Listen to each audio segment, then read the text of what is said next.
Gentlemen, I'm about to teach you how to be a top 1% man. In this video, I'm going to give you 3 subtle ways to be a top 1% man outside of all the stuff that we already know. Work on your health, work on your finances, get more resources, more connections, more power. All of this stuff still holds true. But I cannot tell you how many men I've met that tick those boxes and will never be considered a high value man, because you may have all those things, but the truth, your real character, is in the subtleties, and this is what people don't really talk about.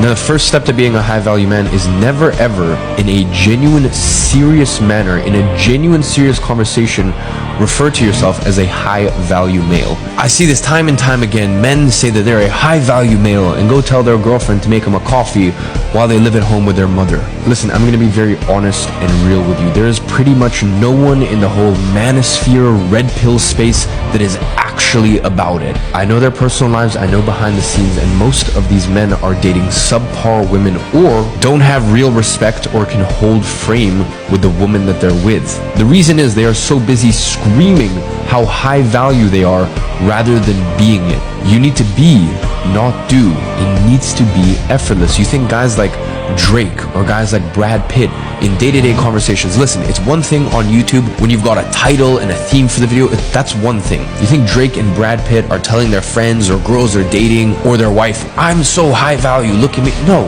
You might say, oh, they're celebrities. Okay, let's talk about the YouTube game, for example. You think someone like Patrick Bet David, which is one of the only few people I genuinely, truly respect and look up to in this whole social media bullshit, influencer, this, that space. I can tell you right now, he's not sitting at dinner tables telling people just how high value he is. So in this video, I will use the terms high value, top 1%, but in day-to-day life, I just say simply that a man is of integrity, a man is of honor, a man is of substance, a man has character. For me, that's how I would describe an exceptional man. Not the whole top 1%, oh, I'm high value, look at me. I don't know, I just think all that stuff is fucking lame, honestly. And I would call the top 1% simply the new Renaissance men. So in this video, I'm going to run through 3 concepts the new Renaissance men live by, and I'm speaking mainly, but it applies to everything in life, concepts to attract the opposite sex. Now, as I alluded to earlier in the video, these are the subtleties, but you still need to get your income up. You need to get your resources up. One of the most important concepts that the new Renaissance man lives by is making things look effortless. Now, they shouldn't be effortless. We all know that in order to accomplish anything in life, it takes effort and hard work, but everything must appear effortless. Everything must appear as smooth as possible. I'll give you a small example. I would say that 90 to 95% of the time when I'm going on a date, I order for the other person. Now, it's probably a smart idea to suggest it and ask, would you like me to order for the table? And I can tell you from experience, 99% of women would rather the man just take charge, take lead, and just order. So that is one small example of effortlessness. The experience of going to dinner is effortless. She doesn't need to think about it. So I highly suggest you do the same. And in order to do the same, because you don't want to look like an idiot fumbling around, looking at the menu, oh, what should I do?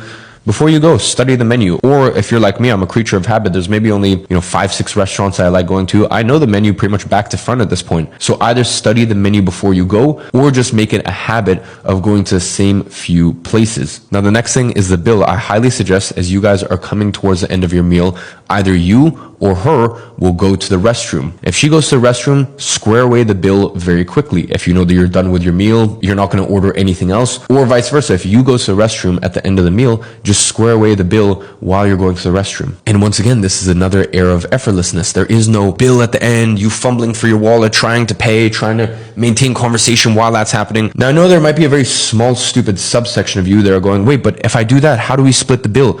If you are still the sort of guy that thinks you should go on a date and split the bill with a woman, please just unsubscribe to my channel. You don't belong here. You belong in the kiddie sandpit playing with the other children. You are not a man. And I understand not everyone grew up with a Middle Eastern Russian background like I have. The way that I was raised by my mother, the man pays for a bill on a date, and that's just not even a question. So I understand that maybe some of you were raised differently. If that is the case, this is probably not the channel for you. I'm trying to educate and nurture the next generation of stand-up men. And for me personally, in my opinion, that is not a very stand-up thing to do, to split the bill with a woman on a date. Now, getting back to the point of the bill, obviously as time goes on, you can actually start doing things that are even cooler. Things like at certain establishments that you go to often, having the card on file so the bill actually never even shows up. Or for example, with me, my head of security is always on premises wherever I am, so I actually never even pay the bill. The bill is just taken care of and I just leave. And really, this is what women dream of. This is the stuff of fantasies. And by the way, I'm not saying that you have to be a billionaire here, because I can tell you right now, when I was dead broke first starting my businesses,